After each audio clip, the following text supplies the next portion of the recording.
Well, here we are in the Barossa Valley. When we first arrived at Barossa, we were disheartened to hear news bulletins filled with the unspeakable, inhuman atrocities that our species is all too often prone to commit. Our visit to Barossa was our therapy. The Barossa. It's like an oasis of calm in a troubled world. It's good for your soul to be here. Here is our accommodation. Our host is gracious and hospitable. We are surrounded by vineyards, of course. The village in which we are staying is called Bethany. It's a biblical name.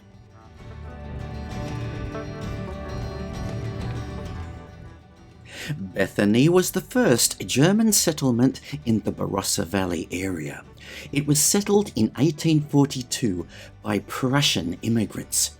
Here is the graveyard in which the first settlers were laid to rest.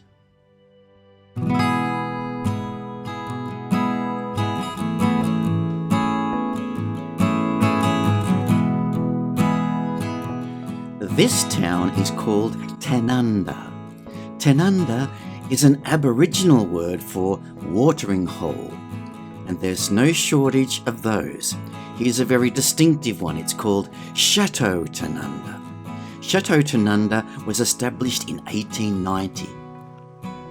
A walk down the main street of Tanunda reveals plenty of historic buildings and great shops and eateries.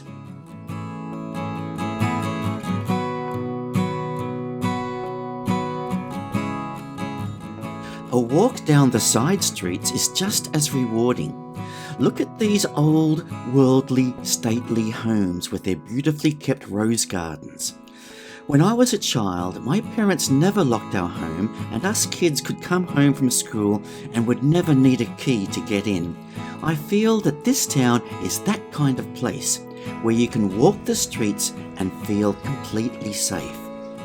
There are not many places like this left in the world. There's a charm and a grace here that's almost heavenly, not only in the architecture, the ornate gardens, and the cleanliness of the streets, but also in the people who live here, ever helpful and obliging.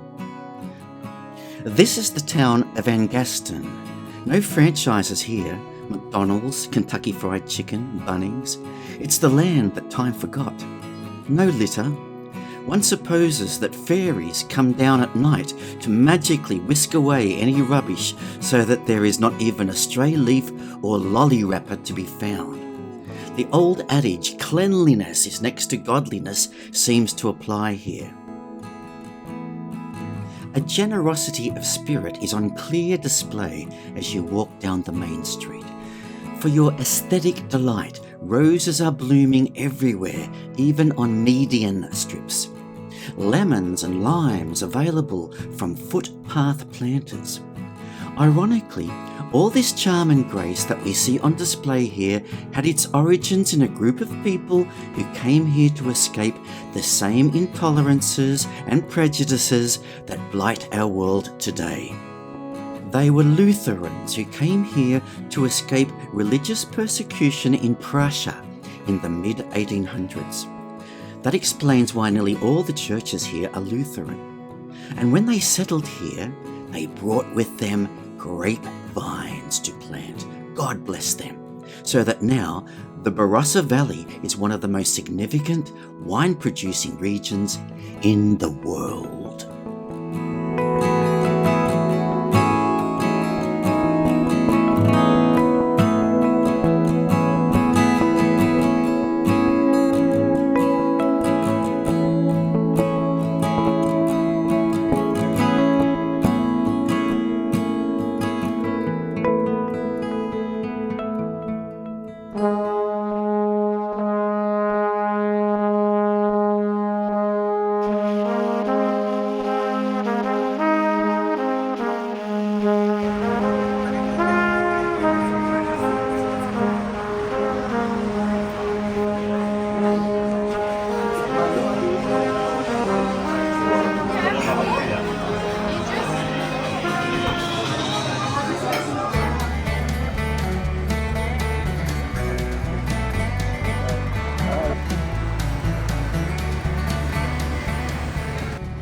This town is called Hahndorf, and it's alive with activity.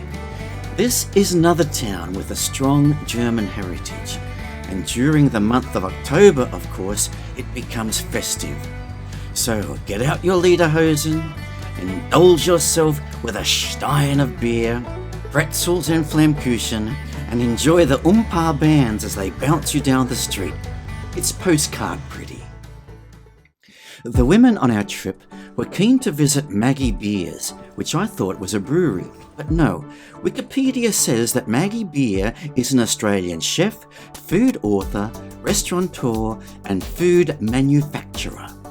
Beer was one of the judges on the Great Australian Bake Off, and is also a regular guest on MasterChef. There you are.